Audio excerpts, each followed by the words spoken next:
Large ventral hernia robotic ശസ്ത്രക്രിയയിലൂടെ കണ്ണൂർ കിംസ് ശ്രീചന്ദ് ആശുപത്രിയിൽ മണിക്കൂറുകൾ കൊണ്ട് ചികിത്സിച്ച് ഭേദമാക്കിയതായി ആശുപത്രിയിലെ ഡോക്ടർമാർ വാർത്താസമ്മേളനത്തിൽ അറിയിച്ചു.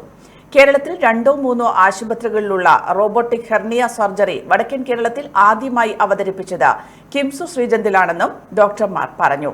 Senior consultant doctor T V. Devaraj, doctor Karibasaraja Neelagar, doctor K Shweta Shyam എന്നിവരുടെ നേതൃത്വത്തിലാണ് ശസ്ത്രക്രിയ നടത്തിയത്. 4 സെന്റിമീറ്റർ വലിപ്പമുള്ള ഒരു വലിയ ഹോളാണെങ്കിൽ നമുക്ക് സ്റ്റിച്ച് ചെയ്യാൻ വേണ്ടിയിട്ട് നമ്മളെ ലാപ്രോസ്കോപ്പി വെച്ചിട്ട് സ്റ്റിച്ച് കഴിയുമ്പോഴേക്ക് തന്നെ സർജൻ്റെ കൈയൊക്കെ വേദന വന്നു തുടങ്ങും. അപ്പോൾ നമ്മൾ കുറേ സമയം നമ്മൾ ഇതിനകത്ത് ഭയങ്കര സ്കിൽഡായിട്ടുള്ള ജോലി ചെയ്യുമ്പോൾ നമ്മളെ കൈ വേദനിക്കും, നമ്മളെ സ്കില്ല് ക്വാളിറ്റി കുറയും. അപ്പോൾ അവിടെയാണ് ഈ റോബോട്ടിക് സർജറി എന്ന് പറയുന്ന സംഭവത്തിൻ്റെ ഒരു ഇമ്പോർട്ടൻസ് വരുന്നത്. അപ്പോൾ റോബോട്ടിക് സർജറിയിൽ നമ്മൾ എന്താ ചെയ്യുന്നത് വെച്ച് കഴിഞ്ഞാൽ സർജൻ്റെ മൂവ്മെൻറ്റുകൾ അതേപോലെ റോബോട്ടിൻ്റെ ഹാൻഡുകൾ റെപ്ലിക്കേറ്റ് ചെയ്യും, അതേപോലെ അത് അനുകരിച്ചിട്ട് ചെയ്യും.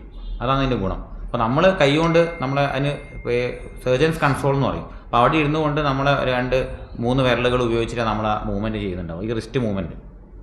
അപ്പോൾ ഇപ്പം നമ്മൾ ഈ റിസ്റ്റ് ഇങ്ങനെ മൂവ് ചെയ്യുമ്പം റോബോട്ടിൻ്റെ ആം അതിനുള്ളിൽ ഇങ്ങനെ നീങ്ങുന്നുണ്ടാവും. അപ്പോൾ നമുക്ക് കൈ ഇത്രയല്ലേ പോകാൻ പറ്റത്തുള്ളൂ.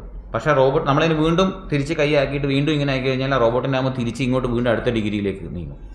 അപ്പോൾ റൂഫെല്ലാം സൂച്ചർ ചെയ്യുമ്പോൾ നമുക്കതിൻ്റെ ഒരു സ്ട്രെയിനും ഒരു പ്രഷറും ഒന്നും ഉണ്ടാവില്ല. അപ്പോൾ എത്ര വേണമെങ്കിലും എത്ര സമയം വേണമെങ്കിലും നമുക്ക് സ്ട്രെയിൻ ഇല്ലാണ്ട് മടുപ്പില്ലാണ്ട് നമുക്ക് സർജറി ചെയ്യാൻ പറ്റും. അതുതന്നെയാണ് നമ്മളൊരു സർജറി ചെയ്തിട്ട് പുറത്തേക്ക് പോകുന്ന രോഗി ആഗ്രഹിക്കുന്നത് എന്താണ്? സർജിക്കൽ പ്രിസിഷൻ അല്ലേ?